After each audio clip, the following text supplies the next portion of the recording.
Mobile की लत छोड़ दोगे, लेकिन एक्साइट भी बढ़ रही है, डेप्रिकेशन भी हो रहा है, हमारा पेशेंस भी खत्म हो रहा है और असलियत में कोई सोशल होना ही नहीं चाहता। अगर हम किसी के साथ में बैठे भी हैं तो सब अपना फोन ही यूज कर रहे हैं।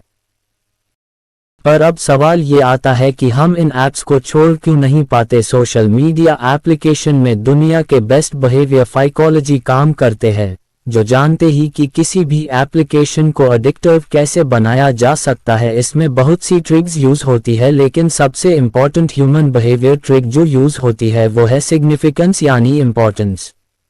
आइए इसे सिंपल शब्दों में समझते हैं। हर एक इंसान को इम्पोर्टेंस की फीलिंग चाहिए। ये फीलिंग हम लोगों के लिए उतनी ही जरूरी है जितना कि फूड। आपको पता है कि मैक्सिमम लोगों का कोई एक पर्टिकुलर सब्जेक्ट क्यों फेवरेट बन जाता है? क्या वह इसीलिए था कि हमारा दिमाग उसी के लिए बना था? बिल्कुल भी नहीं।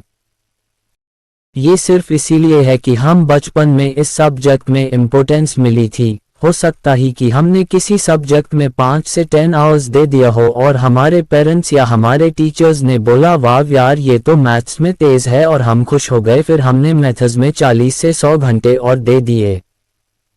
अब बाकी क्लासमेट से हम ज़्यादा टाइम दे चुके हैं मैथ्स में, इसीलिए हमारे टीचर ने हमारी तारीफ करना स्टार्ट कर दिया और हमको कॉन्स्टेंटली पर्टिकुलर सब्जेक्ट में इम्पोर्टेंट मिलने लग गई और सबने कहा कि ये तो नेचुरली टैलेंटेड है।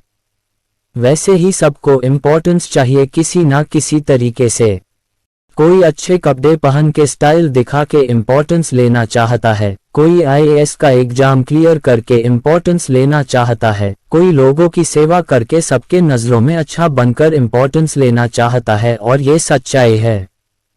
इसलिए सोशल मीडिया साइट्स हमें सबसे आसान तरीका देना चाहती है इम्पोर्टेंस लेने का, और वो है लाइक और कमेंट्स। आप सच बताइए कि आप जितने भी फ्रेंड्स का पोस्ट लाइक किए थे उनमें से कितने लोगों की पोस्ट आपको एक्चुअल में अच्छी लगी थी? ऑब्वियसली हम में से मैक्सिमम का आंसर होगा बहुत ही कम। तो सवाल यह है कि हम खुद ऐसा क्यों सोचते हैं जब कोई हमारा पोस्ट लाइक करता है कि वो एक्चुअल में हमें लाइक करता है, और ये शायद हमें और सोशल मीडिया क्रिएटर लोगों भी पता है। लेकिन अब कुछ लाइक ले करके आसानी से जब कुछ इंपॉर्टेंस की फीलिंग मिल ही रही है तो हम कुछ बड़ा काम करके इंपॉर्टेंस की फीलिंग क्यों ले? से छुटकारा पाने के लिए फोन्स एप्लीकेशन यूज करना, ये क्या आइडिया हुआ? लेकिन ये रियलिटी है। अब हम खुद फिजिकली स्टॉप वॉच लेकर उस टाइम को तो मीगा नहीं कर सकते।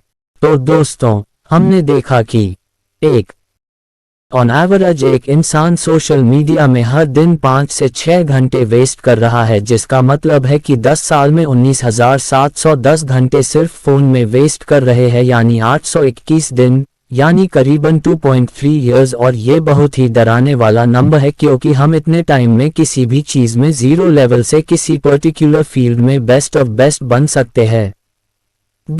फिर हमने देखा कि इलॉन मस्क मानते हैं कि सोशल मीडिया एक बहुत बड़ा रीजन है डिप्रेशन और एंग्जाइटी का, जिसमें इंस्टाग्राम एक ऐसा प्लेटफॉर्म है।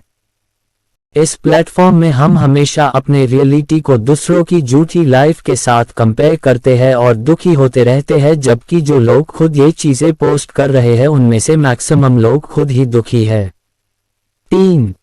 फिर हमने देखा था कि हर एक बार जब नोटिफिकेशंस आते हैं तो हमारा ब्रेन डोपामिन रिलीज करता है, और जब हम इसके लिए ट्रेन हो जाते हैं तो बस नोटिफिकेशन की आवाज से ही हमारा ब्रेन डोपामिन रिलीज कर देता है और हम उस जाल में फंस जाते हैं।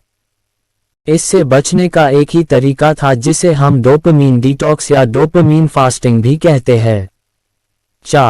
तो डोपामिन डिटॉक्स में हमने देखा था कि कुछ टाइम के लिए हमें हर फन एक्टिविटी से दूर जाना है और खुद को बोर होने देना है, ताकि हमारा ब्रेन बोरिंग एक्टिविटी को भी एक्सेप्ट कर ले और हमेशा से फन एक्टिविटी का इंतजार ना करे।